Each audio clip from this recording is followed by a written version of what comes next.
त्रैलोक पावन प्रातः स्मरणीय अनंत श्री विभूषित परमराध्य सदगुरु महाराज के पाद पद्मों में कोटि कोटि बार नमन।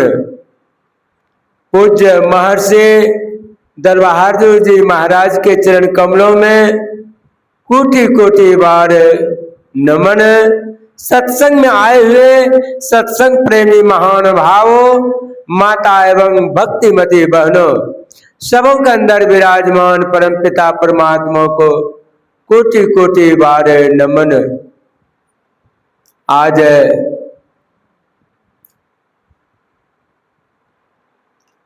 वैशाख पूर्णिमा है। आज के ही दिन भगवान बुद्ध का जन्म हुआ था। उनके पिता का नाम राजा शुद्धोधन थे और माता का नाम महामाया देवी थी। भगवान बुद्ध के बचपन का नाम सिद्धार्थ था। जब भगवान बुद्ध का जन्म हुआ,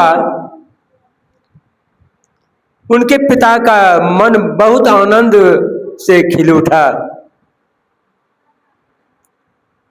राजपाट संभालने वाला एक पुत्र हुआ। जब ज्योतिषियों को बुला करके बच्चा का जीवन चरित्र को देखता है तो ज्योतिषियों ने कहा यह बच्चा आगे चल करके बहुत बड़ा सम्राट बनेगा, या नहीं तो बहुत बड़ा यह संत बनेगा। राजा शुद्धोधन मन में सोचा, यदि सम्राट बन गया तो राजपाट को यह संभालेगा, यदि साधु बन गया तो राजपाट को कौन संभालेगा। राजा शुद्धोधन चिंता में पड़ गए। उसके लिए राजा शुद्धोधन ने बहुत सुंदर रमणीक स्थान को बनाया, बहुत सुंदर फुलवारी को सजाया और उसमें सिपाही को भर्ती किया। इस फुलवारी में यदि एक भी फूल मुरझाया मिल गया तो हो सकता है इसका जीवन वैराग हो जाएगा। एक एक फूल को, मुरझाया हुआ फूल को तोड़ करके फेंकते थे। कहा एक भी पत्ता नजर में पीला नहीं पड़े, दिखाई नहीं पड़े, उसको तोड़ करके फेंक देते थे। सिद्धार्थ को उसी फुलवारी में वो घूमने के लिए स्थान को निर्धारित किया था।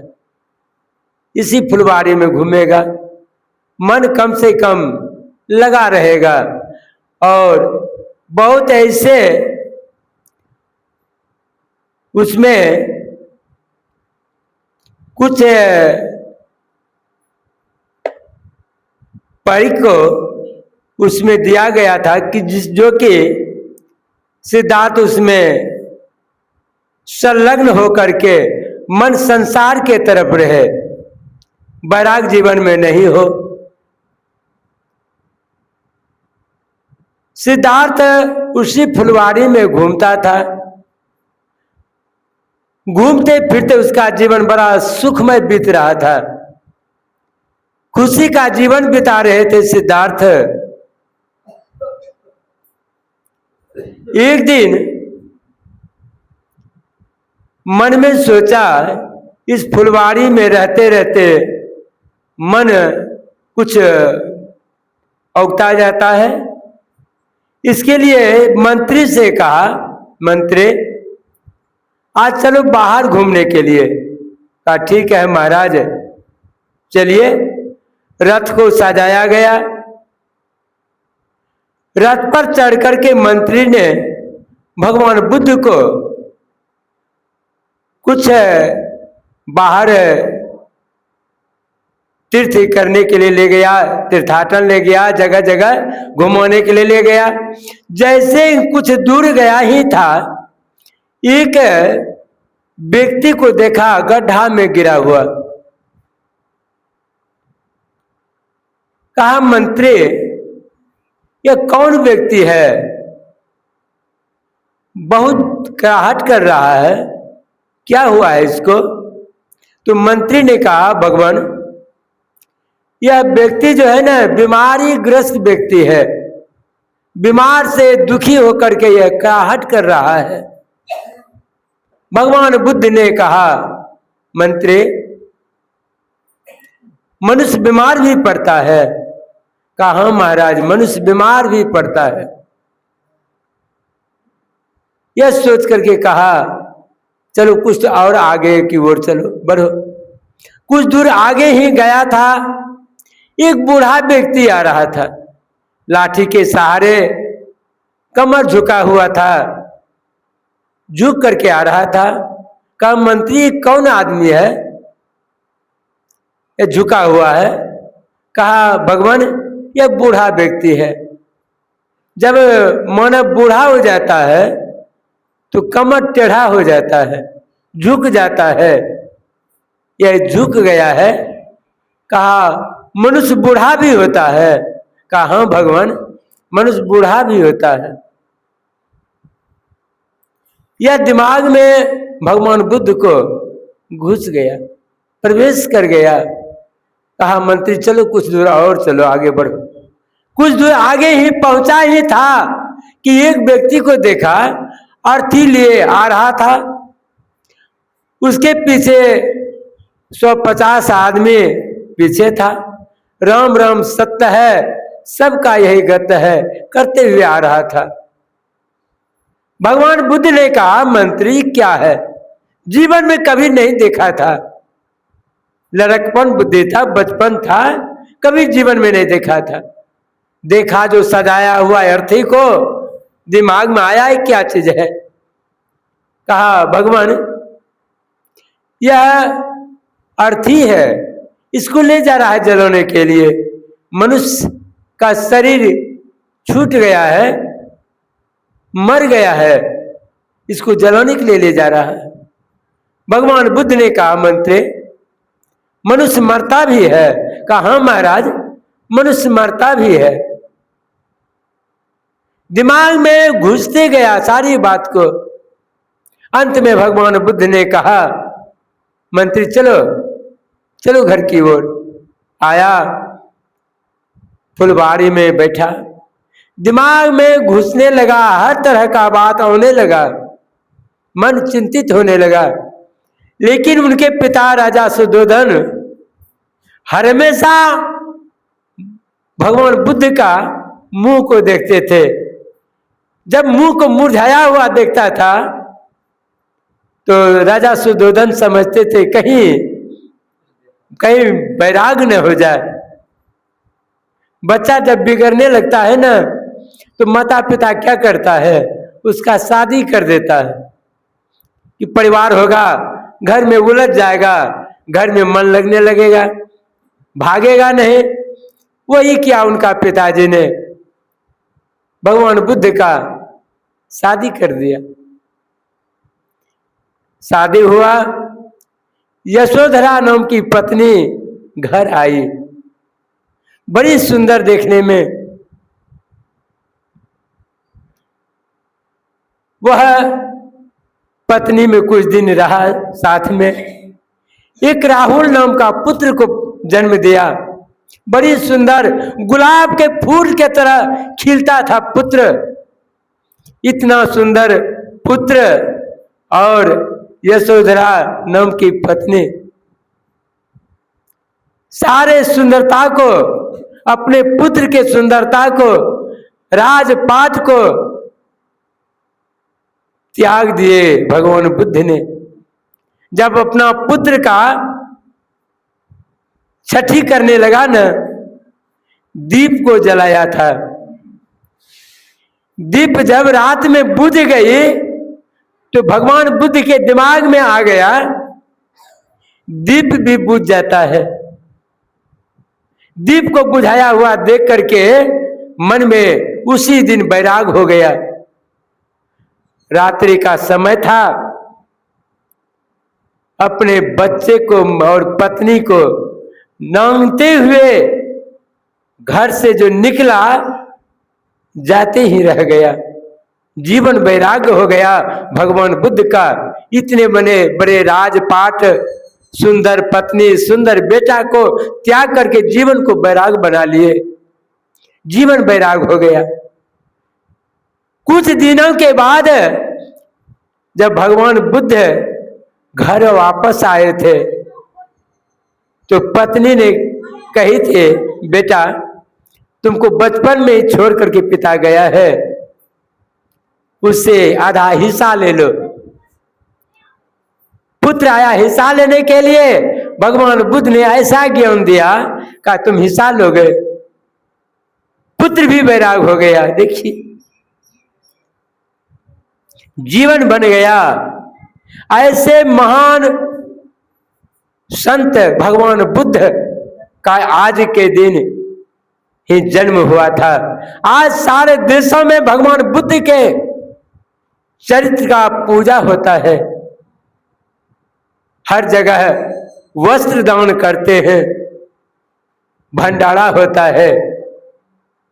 भगवान बुद्ध ने कहा जैसे तीर बनाने वाला तीर को सीधा करता है, वैसे ही मुमुक्षु पुरुष अपने जीवन को, मन को तीर के तरह सीधा करता है। मन इतना उतावला है, मन इतना चंचल है कि भगवान कृष्ण अर्जुन कहते हैं, भगवान चंचलंग ही मनः कृष्ण परमार्थी बलभद्रम तास्यहं निग्रहं मन्य वयारिषु दुष्करम। हे भगवान, मन इतना चंचल है कि काबू में होने वाला नहीं है। कैसे काबू होगा?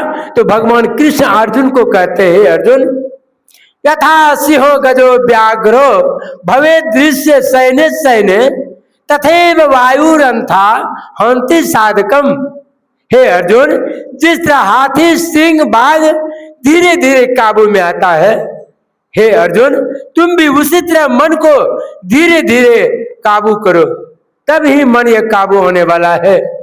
और यहां तक भगवान कृष्ण ने अर्जुन को कहा, हे अर्जुन अंकुशेन बिना मतो यथा दुष्ट मत गजः अध्यात्म विद्याधिगम साधु संतरेव च वासना संप्रत्याग प्राण स्पंद निरोधनम। हे अर्जुन, जिस तरह मदमस्त हाथी जंगल में मात्र एक अंकुश से महावत ने उसको बस करता है, हे अर्जुन तुम भी उसी तरह मन को बस करने के लिए साधु का संग, ध्यान साधना के बल पर प्राण स्पंद के बिना यह मन काबू नहीं होता।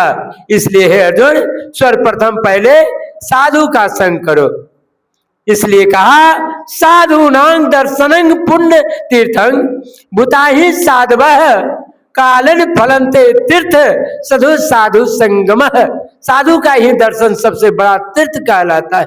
इसलिए कहा भगवान बुद्ध ने, जिस तरह तीर बनाने वाला आदमी अपने तीर को सीधा करता है, उसी तरह तुम भी मन को, मुमुक्षु पुरुष मन को उसी तरह मन को सीधा करता है।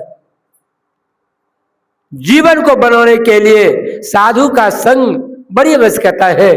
हमारे प्रमराद गुरु महाराज के संबंध में कल सुने, 75 एकड़ जमीन को, राजपाट को त्याग करके बैराग हो गया।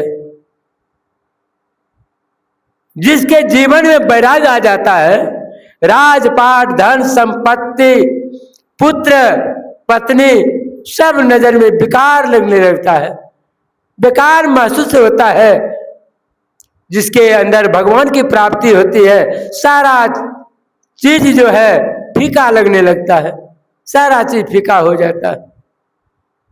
अभी हम लोग भगवान बुद्ध के एक शिष्य हुए मोदगल्लायन, बहुत बड़े शिष्य थे मोदगल्लायन। मोदगल्लायन एक दिन ध्यानस्थ में बैठे हुए थे। जब ध्यान में बैठते थे तो मोदगल्लायन को समाधि लग जाते थे। उसी अवस्था में कुछ बदमाश लोग आकर के मोदगल्लायन को इतना पीटा कि शरीर का हड्डी हड्डी तोड़ दिया था। जब समाधि से शरीर में प्रवेश किया तो शरीर में बहुत जोर दर्द बुझाया। मोदगल्लायन ने भगवान बुद्ध से कहते हैं, भगवान यह शरीर अब रहने लायक नहीं है। भगवान बुद्ध ने कहा, बनते तुम्हारे पास तो वह शक्ति है, तुम जीव को कभी बदल सकता है, शरीर को कभी तुम बदल सकता है।